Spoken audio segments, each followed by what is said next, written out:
దావీదు ఏమన్నాడు తెలుసునా? దేవుని హృదయానుసారుడైన దావీదు ఏమన్నాడు తెలుసా? దేవా, నాకు సంతోషకరమైనది ఒకటి ఉంది అన్నాడు. ఏంటంటే, నీవేర్పరుచుకొనిన నీ సేవకుల క్షేమమును చూసి నేను పండగ చేసుకుంటా అన్నాడు. ఎవరు? ఆయన పండగ ఏంటంటే,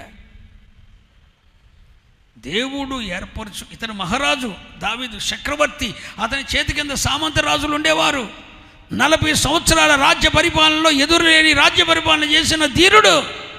అలాంటి రాజు చక్రవర్తి దావీదు అంటాడు, నీవేర్పరుచుకొనిన నీ సేవకుల క్షేమము చూసినప్పుడు వాళ్ళు బాగున్నారు, వాళ్ళ పరిస్థితులు బాగున్నాయి, వాళ్ళన్నీ బాగున్నారు అనుకున్నప్పుడు వారి సంతోషమే నా సంతోషం. నీవేర్పరుచుకొనిన వారి క్షేమమును నేను చూచి నేను సంతోషిస్తాను, నేను పండగ చేసుకుంటాను అంటున్నాడు. ఎందుకంటే మా జీవితంలో నీళ్ళు పోసింది వాళ్ళే, నీళ్ళు పోసిన వాళ్ళే. ఇక్కడేం పోతారు? నూనె పోసిన వాళ్ళే. దప్పి చేర్చడానికి నీళ్ళు పోసింది వాళ్ళే, నూనె పోసింది వాళ్ళే. దావీదుగా కృతజ్ఞత ఉందండి. ఎక్కడో గొర్రెలను కాసుకునేవాడిని, పాడి గొర్రెలను కాసుకునేవాడిని, ఎడారుల్లో అడవిలో తిరిగేవాడిని, నన్ను తీసుకొచ్చి నా తల మీద నూనె పోసింది ఆయనే.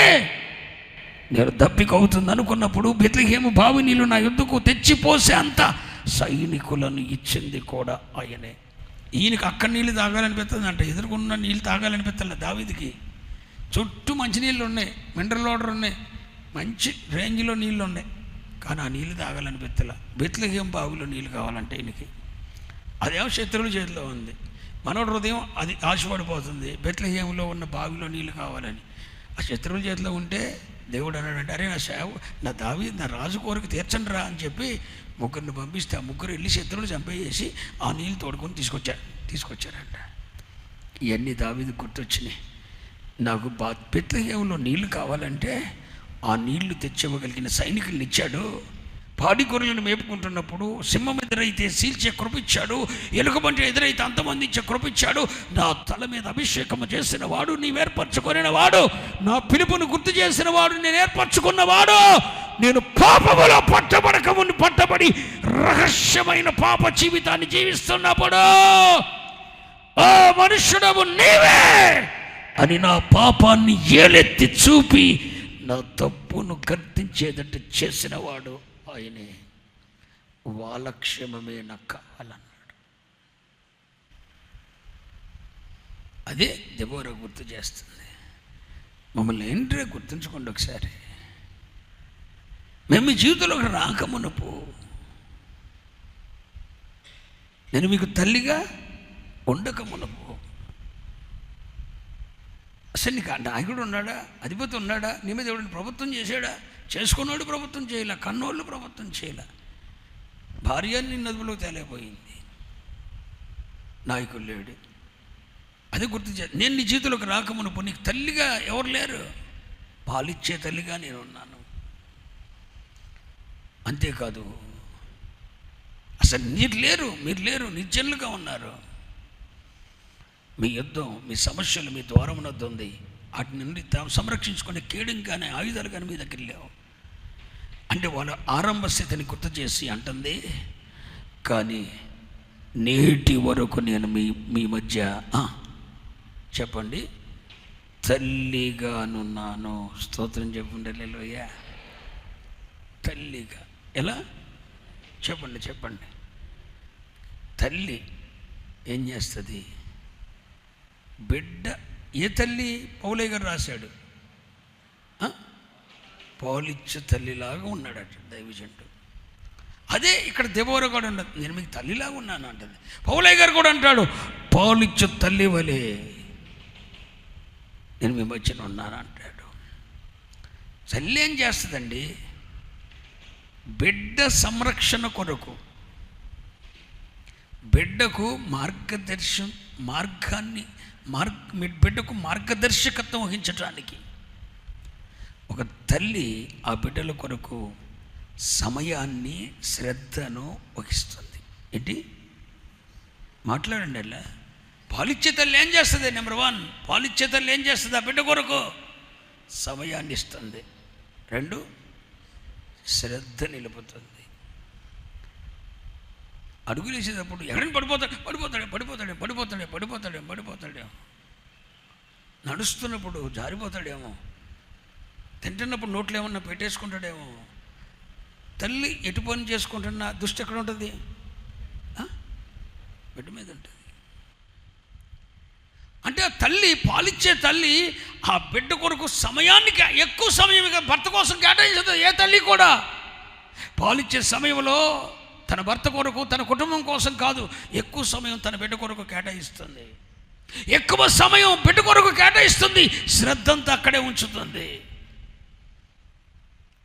మీ క్షేమాన్ని కోరి, మీ ఎదుగుదలను కోరి, పోరాటాల్లో, సమస్యల్లో మీరు ఎలా పోరాడాలి, వాటిని ఎలా ఎదుర్కోవాలి, శత్రువు మీ మీద దాడి చేస్తున్నప్పుడు మీకు ఎలాంటి విశ్వాసం ఉండాలి, మీరు ఎలా నడుచుకోవాలి, ఎలాంటి ప్రార్థన అనుభవం కావాలని మిమ్మల్ని యోధులుగా చేయటానికి, మిమ్మల్ని మార్గనిర్దేశం చేయటానికి నీ దైవజనుడు ఎక్కువ సమయాన్ని నీ కొరకు కేటాయించలేదా?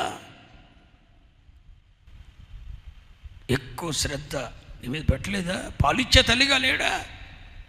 పెంచిన తల్లిగా కాదు, పాలిచ్చే తల్లిగా లేడా? శ్రద్ధ వహించలేదా? ఎప్పటికప్పుడు నీ పరిస్థితి ఏంటి? బాగున్నారా? ఏంటి పరిస్థితి? నువ్వే అర్థం చేసుకోకుండా పోయావు.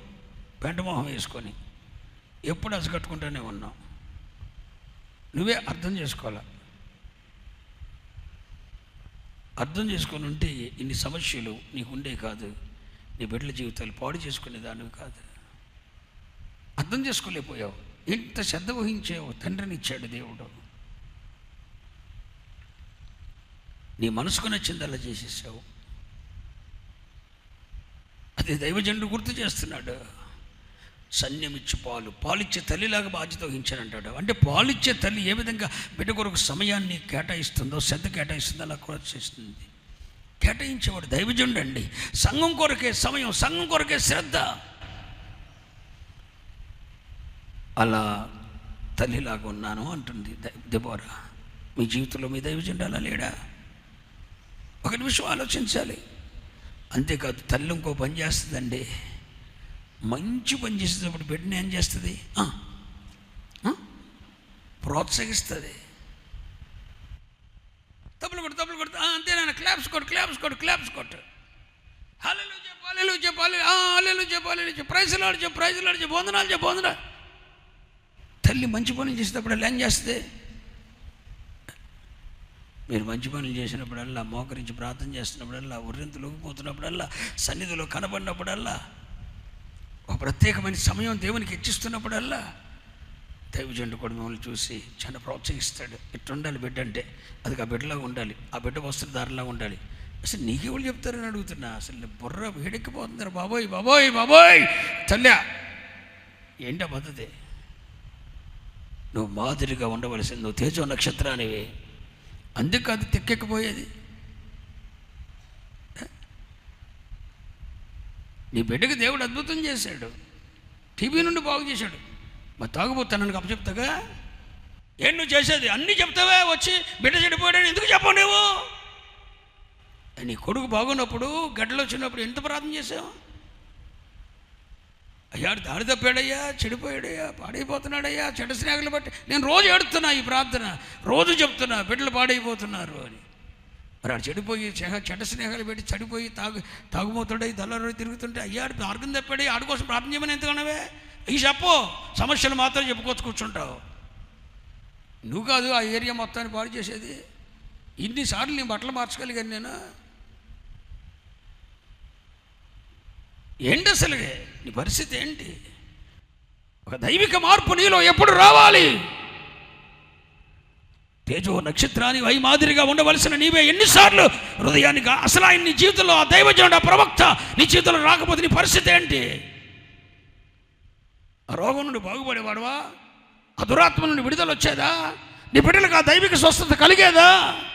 నీ కుటుంబంలో శాంతి ఉండేదా? ఆ సమృద్ధి ఉండేదా? ఈరోజు లక్షాధికారి అయ్యేవులే. లక్షాధికారి అయినా కానుక్కడికి వచ్చేసరికి భిక్షాధికారివే. నీ మీద పేదోడు బెటరు. మరి కష్టపడిన దాంట్లో మొత్తం తీసుకుని దశంభాగం వేస్తాడు. కానీ నువ్వు లక్షాధికారి అయినా, కోటీశ్వరుడు అయినా నీ స్థితి అదే. అంతే ఫిక్స్ అయిపోయావు నువ్వు అక్కడ. ఇక అంత మించి ఎదగవు నువ్వు. ఒక్క నిమిషం ఆలోచించండి పిల్లలారా. పిల్లలు చెడిపోతుంటే నువ్వు చేస్తున్నది ఏంటి? ఓ తల్లిగా ఏది శ్రద్ధ, ఏది కోఆపరేట్ చేయొద్దు. వారి కొరకు ఏడు చెప్పలేం, మార్చలేవు. ఈనాటి కుర్రోళ్ళకు మార్చలేం. మనం ఏం చేయాలి? ఏడవాలి. ప్రభు పాదాలు పట్టుకొని, ప్రభువా కొట్టండి, శిక్షించండి. నేను ఇట్టాగే ప్రార్థన చేస్తాను. అవసరమైతే ఎక్కడికక్కడ ఇరిసేయండి, కానీ విడిచిపెట్టద్దు. నువ్వు కొడితేనే బుద్ధి వస్తుంది వాళ్ళకి. సరిచేయి ప్రభువా, దెబ్బ కొట్టండి, శిక్షించండి, సరిచేయండి, కానీ విడిచిపెట్టొద్దు ప్రభువా. నువ్వే దిక్కని నీ సన్నిధిలో వచ్చి పడే వరకు నలిపేయమని ప్రార్థన చేస్తాను. నేనైతే నా బిడ్డల కొరకు ఇదే ప్రార్థన చేశా, చాలాసార్లు ఇదే ప్రార్థన చేశాను. నడిపే ప్రభువా, నీకు లొంగాలంతే చాలు. నీకు లొంగి నీ సన్నిధిలో సాగిలి పడితే చాలు. నలిపేసేయి, ఇరిసేసేయి, నీకు ఇష్టం వచ్చిన నలిపారే చేసేయి, కానీ నీ సన్నిధిలో ఉండాలి. నీ సన్నిధికి దూరం అవ్వకూడదు, భక్తికి దూరం అవ్వకూడదు. తల్లి బాధ్యత అండి ఇది. ప్రోత్సాహం. మంచి చేసేటప్పుడు ప్రోత్సహిస్తాడు. అదమ్మాట ప్రార్థన చేసుకోవాలి, అదమ్మాట ప్రార్థనకు రావాలి, అదమ్మాట ఉండాలని పద్ధతి అని మంచిగా ప్రోత్సహిస్తాడు. చెడు చేసేటప్పుడు ఏం చేస్తుంది తల్లి? ఏం చేస్తుంది? పేదరు మామీదా దైవజనుడు కొట్టపోతే ఎవరు కొడతాడు? అవును, కొట్టనేస్తావు నువ్వు. దెబ్బ ఎత్తే ఊరు బయటకు వెళ్ళారుతో అక్కడ అమ్మో ఏదో జరిగిపోయి అక్కడేం జరిగిపోయింది, రండి రండి ఊరు మొత్తం వచ్చి కూర్చొని దరి చేస్తావు నువ్వు. నీ సంగతి తెలీదా? మరి అందుకే దేవుడు ఏం చేశాడంటే యేసోడిని ఇచ్చాడు. ఏమాల కొట్టడు కానండి, ఒక్కొక్క దెబ్బ చాలు, ఒక్క మాట చాలు. ఒక ఆయన అన్నాడు, అమ్మగారు అంది ఒకసారి చాలాసార్లు అంది, అయ్యగారు నువ్వు కొట్టవు కానీ నీ చూపు గుండెల్లో గాయం అయిపోద్ది అసలు. అది ఇక ఆ గాయం ఈ మామూలు కొడితే దెబ్బ తగులుద్ది, కానీ నీ చూపు చూసినా నువ్వు ఏదన్నా చిన్న మాట అన్నా ఇక అది గుండెల్లో గాయం అయిపోయి చాలాసార్లు ఇక అసలు చాలా భయంకరంగా ఉంటుంది ఆ తీర్పు. అది ఓయ్ అట్ట చేయక కైకరేదని ఉంటే ఒక దెబ్బ వేసేసి సరిపోద్ది, ఆ రోజుకి అయిపోద్ది. అటు కాదు, ఆ దెబ్బ కొడితే నువ్వు మారా. తల్లి దెబ్బ తప్పు చేసినప్పుడు శిక్షిస్తుంది. తల్లి బాధ్యత అండి అది. దైవజనుడు కూడా అంతే.